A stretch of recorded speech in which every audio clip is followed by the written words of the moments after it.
Hello, Fuqfases. MAGABarbie here. On my lonesome. By my lonesome? I don't know. Mike is getting dental work done, as he told us yesterday, and I was just listening to Candace Owens, go down some crazy rabbit hole, and I just decided, "You know what? I'm gonna just go live instead because I feel like I'm losing brain cells listening to her." I usually really like her. I really do.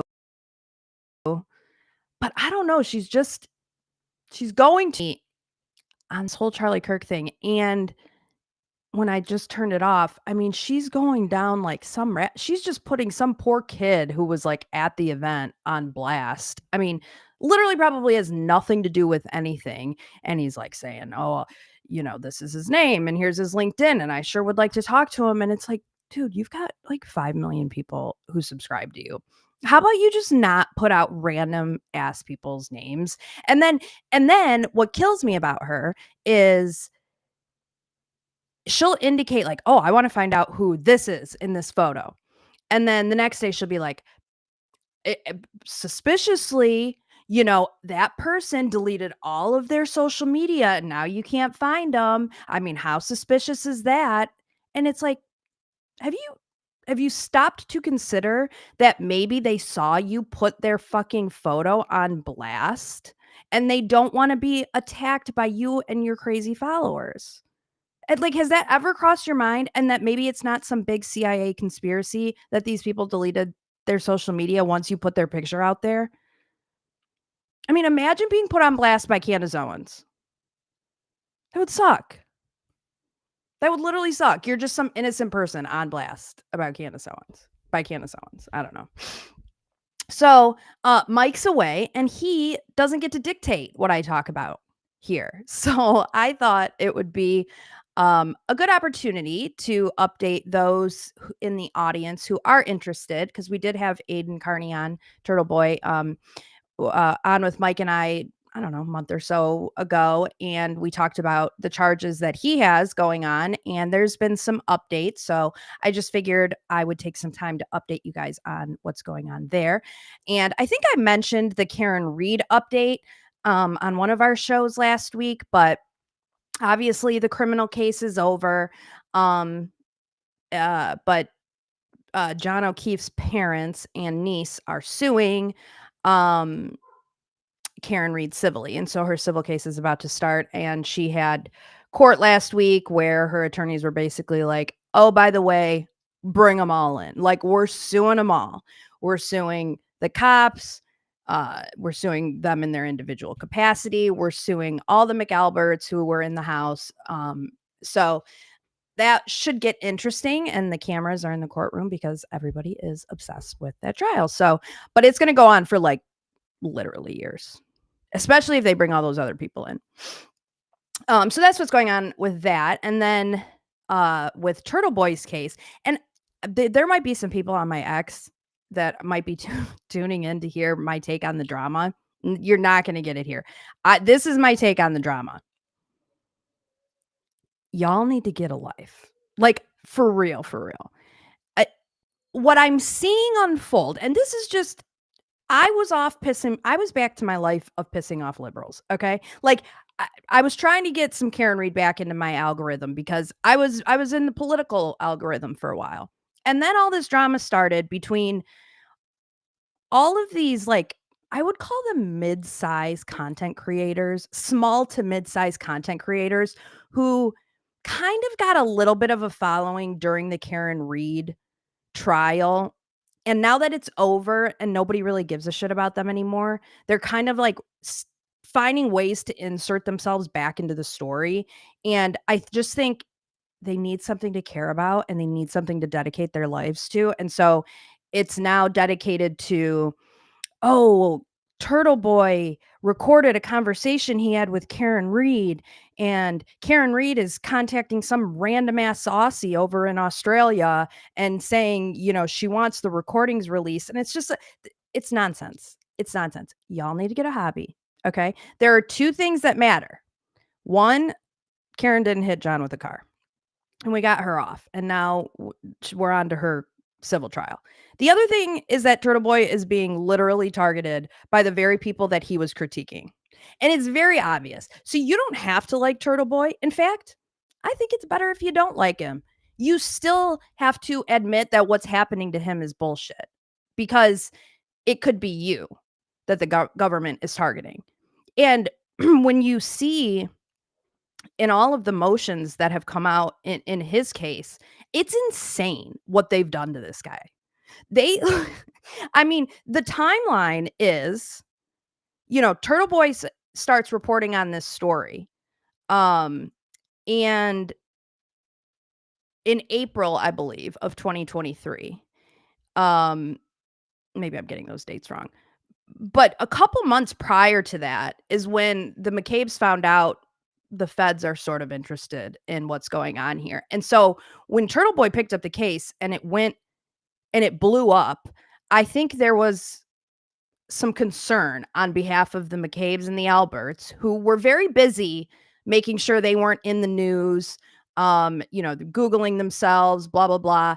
Like, it was very important for them to shut down Turtle Boy and shut down that speech.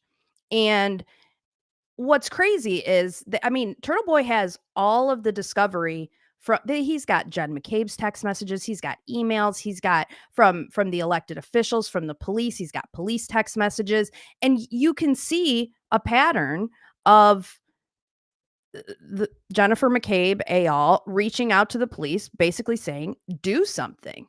Do something. And they wanted him to shut up. And so I think what the police originally did was they said, try to get a restraining order on him. And so they did. Jennifer McCabe tried, Chris Albert tried. And guess what the judge said? Yeah, he's not threatening you. He's not doing anything. Like he can say those things. I realize they might be upsetting to you, but unless it's a true threat or fighting words, I can't suppress his speech ahead of time.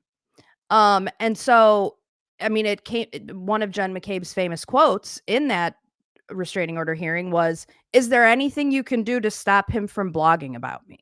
Like that that was it. They wanted him to stop blogging about them. And when that didn't work, they went to this they still had the Jen McCabe's go knocking on their door, sending obsessive emails being like, do something. He's still writing about me. Do something. And then you've got Proctor. He's saying, why don't we just arrest him? Basically, like, we've got the guns. Let's just arrest him. It's insane. And Turtle Boy has all these text messages. But what's crazy is when they write the motions, like there's this big motion to dismiss that's out there that Turtle Boy's attorneys wrote, which is great. They've got all the text messages blocked out. They're redacted because the judge has decided that, like, it's not the public doesn't need to hear it at this point in time. It's not relevant. It's like, sir, this involves literally, like, proper use of the word, public officials. The fact that, and what's crazy is stuff that they've had to block out in their motions, people have FOIA requested from the Michigan State Police or the Norfolk County District Attorney's Office, and they've gotten what's redacted in the motion that they've had to redact. They've gotten as a result of Freedom of Information Act requests because it involves elected officials. Like, that's a thing. This isn't just private citizens. This involves the government. The very government that Turtle Boy was criticizing arrested him. And they arrested him at his children's bus stop. They had a fugitive team there. They brought, like, crime scene services there. They didn't even bring crime scene services to 34 Fairview when John O'Keefe was found dead on the front lawn. Okay, it was just snow. It was too cold. So, truthfully, those are the only two things anyone in this quote unquote movement needs to care about. I don't care if Turtle Boy records every conversation he's ever had. I don't care if Turtle Boy has 500 girlfriends. I don't care if Turtle Boy is, like, the worst human on the planet. I literally don't care. I just don't. What I care about is that I witnessed in real time the government suppressing somebody who was criticizing them, and that's terrifying. Like, that's really scary, okay? And this guy's facing 100 plus years in jail for for speech, nonviolent speech. This guy has never threatened anybody, ever. So where he's at in his case is they got a bunch of discovery that they didn't have, of course. I mean, this shit's been going on for like 2 years. Um, and so they wrote a Smiths, and in the meantime, um, I should also mention, I think maybe I had mentioned this, or he mentioned it when he was, since the government that arrested him and that's trying to prosecute him is the government he was criticizing, they had to recuse themselves because they have a conflict of interest. So they had to appoint a special prosecutor. Well, they appointed one special prosecutor. So this is additional. Remember, they did the same thing in Karen Read. After the first trial failed, they went out and paid a special prosecutor because apparently none of the prosecutors in their office were capable of doing it, and neither was the special prosecutor. So they go out and they have to hire a special prosecutor for Turtleboy's case. Well, that special prosecutor ends up getting himself entrenched deeply in a scheme to get Turtleboy put in jail. That was the ultimate goal. They wanted him in jail for the trial. They did not want him to be able to post about her trial at all. Like, that was a big goal of theirs. And the way they did it is they used his side piece because, of course, and he had this crazy bitch side piece who literally, also proper use of the word, was batshit crazy and scorned lover, pretending to be pregnant, that whole type of thing. And um he was like married at the time still. So like he's got this side piece who's claiming to be pregnant. He's dealing with all of this bullshit drama. And she calls up Turtleboy, like they've already ended things. And she's like, "Hey, I got this grand jury summons from Lieutenant Tully, who is one of the lieutenants who was involved in the Karen Read case and like instrumental in the charges against Turtleboy." And she's like, "I got the summons from Lieutenant Tully. Like, they're bringing me in for the grand jury in your witness intimidation case." Turtleboy's like, "What? Like you don't know anything. What calling you in as a witness for?" And so, um, she's like, "Come over here, whatever." So he goes over there to like look at it. And long story short, it ends up being a trap because she has a no contact order on him at this time when she invites him over. So he shouldn't have gone, but he did. And he went over there, and in between, like while he was there, they have her phone records. She was texting and on the phone with the special prosecutor that they hired. Basically, like, because the special prosecutor is then the one who called the police to report the violation of the restraining order and the quote unquote domestic violence that occurred that they accused him of doing when he went to see her at her apartment. So, um, because the first special prosecutor is so entrenched in it, my opinion, and I think it's pretty clear what happened, is they made up a fake grand jury summons or a real one. I mean, it might have been a real one, but they didn't intend to call her grand jury summons, knowing it would bring him to the apartment. He would violate the restraining order, and they arrested him.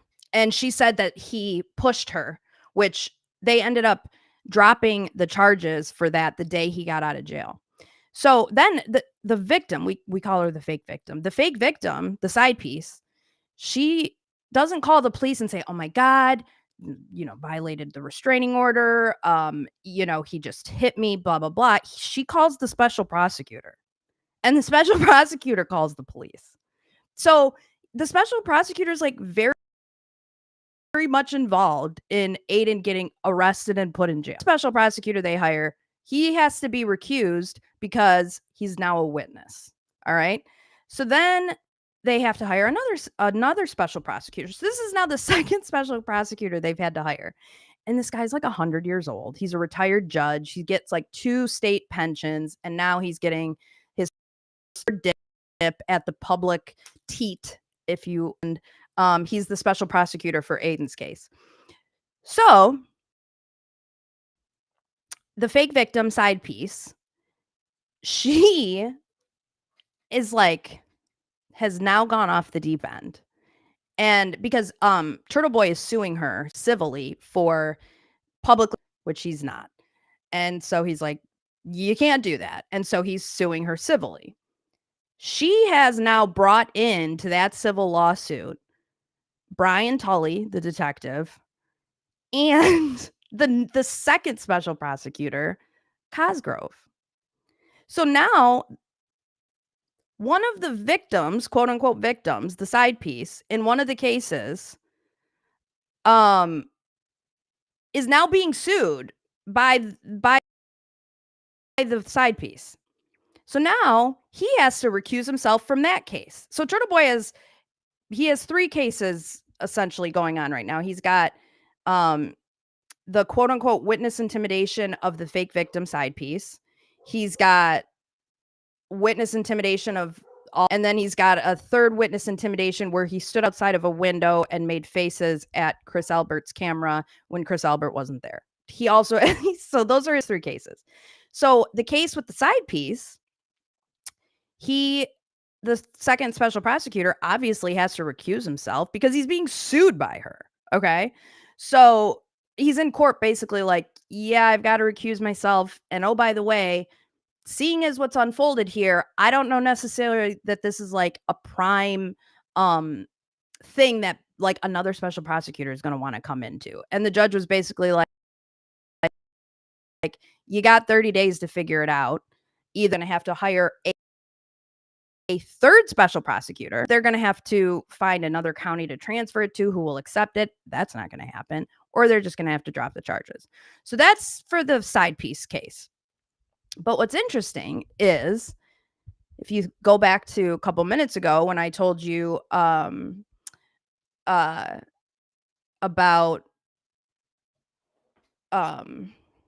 oh god, why did I just had like the most major brain fart of all time. So when they gave her the side piece a grand jury summons, it was because it was for the McAlbert witness intimidation case, and it was because she had said that she, witnessed something, or Turtleboy had told her something. So she was a witness in the case against the McAlberts. So if he has to recuse himself from her case because she's suing him, and there's a conflict, he's going to also have to recuse himself from a case where she's also a witness. I mean, how's that going to go? Like, oh, yeah, we call fake victim side piece up to the stand, and the first question that Turtleboy's attorneys are going to ask are you suing the special prosecutor? How's that going to go? So, that's where that stands. I think that it sounds like they're making a motion to recuse him from that case too. And then I imagine that they're going to have to drop those charges. Who are they going to get to prosecute this case? Who wants into this absolute shit show? I mean, seriously. It's so fucking crazy. And I just put yourself in his shoes for a second. Like, you're just this independent journalist, quote unquote blogger, and you start writing about this story, and you get some fame, and people start more, and they slide into your DMs. This hoebag slides into your DMs, and you're like, this is kind of cool. Like, chicks are throwing themselves at me, or themselves at me. I'm gonna go, finger blast them at McMorgan's on a Friday night. And then you just get wrapped up in the side piece drama, and now the very government that you're criticizing about this murder case that you're covering, they're like coming after you, and cops you've written about are showing up at your kid's bus stop with fugitive units, and they're arresting you. I mean, imagine that. That would be terrifying. That would literally be terrifying. And knowing that they're watching every show that you do.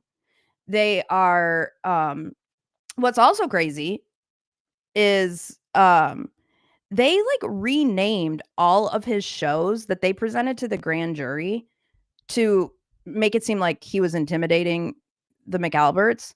Like, this is not gonna be right, I'm just giving you an example of what it would be. They would clip the episode, and they would name it, uh, "Life as You Know It Is Over," or something, and it's in a folder called intent. So, you're in front of a grand jury, "Hey, bring up that, video." Okay, and Tully's, he's going to the intent folder, and he's pulling up a video that says, "Life as You Know It Is Over," and he's pulling that up, and it's a 30-second clip from a 2-hour episode. And if you're a grand jurist, you're sitting there going, "Oh, in the intent folder," which is important, "there's a video that says, 'Life as you know it is.' That sounds like he's threatening a witness." When in reality, the episode is called Karen Read Update. Like, it they completely changed the context, then took like a 30-second clip, something Mike and I always talk about, clips being taken out of context. They don't play the before, they don't play the after. Completely rename the episode, and they're like, "See? He intimidated a witness, told them that life as you know it is over, and, that was his intent. See, it's right here in this pretty intent folder that I created."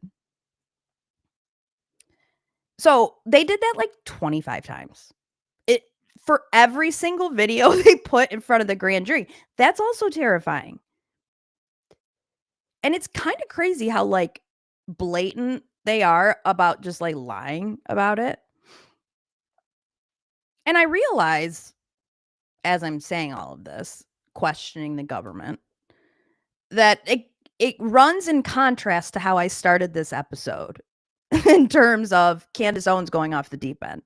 So, to top, I will just say I understand not trusting the government, and I think I've made that clear. I truly do, especially this whole Karen Read thing has completely, like, fuck the government, for real. It they're they do you should question the government. I truly believe that. I just feel like when you have a super big platform, it's one thing for me, I don't know, there might be like 100 people watching right now. It's one thing for me to like spout off with some crazy conspiracy theory about Charlie Kirk. There's not that many people that are going to hear about it. Candace has 5 million YouTube followers. Her videos get millions of views. So to just from day one, I mean, it wasn't even like she waited for shady shit to unfold. Like, from day one, they weren't telling the truth. And so when you look for nefarious intent in everything that everyone does, everything seems like a conspiracy. Like, when I started off by saying, "Oh, they deleted their social media." And it's like, yeah, because you literally just put their fucking picture on the internet in front of 5 million conspiracy theorists who think that the guy that they arrested for killing Charlie Kirk isn't the actual guy. And now you're trying to rope me into this story, and you can't fathom why I fucking scrubbed my LinkedIn page and got rid of my Facebook. Really? You can't understand where that came from? So, I'm just saying, yes, question the government. It's fine. I don't I know we're not being told everything about Charlie. I know that. It's also important to me to get justice for Charlie, and I feel like Candace's movements are doing everything possible to make sure that the guy who was arrested is not convicted. And if he's the one that did it, that's unfortunate. That's, like, really fucking unfortunate. Um, and now she's saying, like, his parents don't think he did it, and I just like, I don't do you turn in innocent kids for assassinations? I don't know. I wouldn't, but I don't have kids, so who am I to say?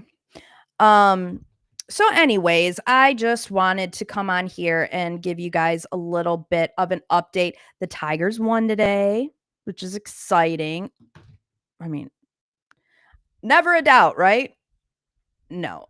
That was I mean, my cheeks were clenched. I was nervous in the ninth inning. I genuinely believed I have no hope in this team, I have no faith in this team, I'm just gonna say it right now. That way, if they do well, it's a surprise, kinda like last year. I have no expectation. If they made it to the World Series, I'd be thrilled. I will root for them wholeheartedly in every game they play, but I have 0 expectations. And so, Skubal pitched a gem, 14 strikeouts, which is incredible. Um, but of course, you know, the to lead off we're winning 2-1. Skubal gets pulled in the 8th, and going into the ninth, bottom of the ninth, 2-1, we're in Cleveland, and an error on the first batter, an error gets him to third base. So there's a runner on third, nobody out. 2-1. Skubal just pitched a gem, 14 strikeouts, and here we are. We're about to blow it. We're about to blow that incredible start. And somehow, by some miracle, uh, Vest, I think is his name, the closer, managed to get out of that runner on third, nobody out situation. And so the Tigers won 2-1. It's a best of 3. So they play again, tomorrow. And then if they lose that game, I believe they come to Detroit for game 3. I think that's how that works. And then I think we would play Seattle in the ALDS. So, which I think we'll lose. Especially having to go to the West Coast. That's just they never do well out there. That's just my opinion. Um, what else happened today? Anything exciting happened today other than a bunch of Twitter drama with people who need to get lives? Um, oh, I thought this was interesting about Skubal. So last year we played the Guardians, whatever their name is, in the ALDS. They sent us home in game 5. Skubal was on the mound, you may recall. But this year versus the Guardians, this is Skubal versus the Guardians this season. 28 innings pitched, 16 hits, 2 earned runs, 5 walks, and 40 strikeouts against the Guardians. That's crazy. That is seriously crazy. Also, something that said, what if I told you that the 2 starting pitchers that the Tigers traded for at the deadline would be so bad that one got cut before the season even ended and the other didn't make the playoff roster? I don't know who they're talking about, but what is our ownership doing? What are they doing? And you know that they're not going to do the right thing by Skubal. You just know it. You just know. And if they do, it's going to be like the only thing they can do. And they're not going to get him any support. And they're going to blow his career like they blew Miggy's. I wish they would just sell the team. They make me so angry. They make me so angry.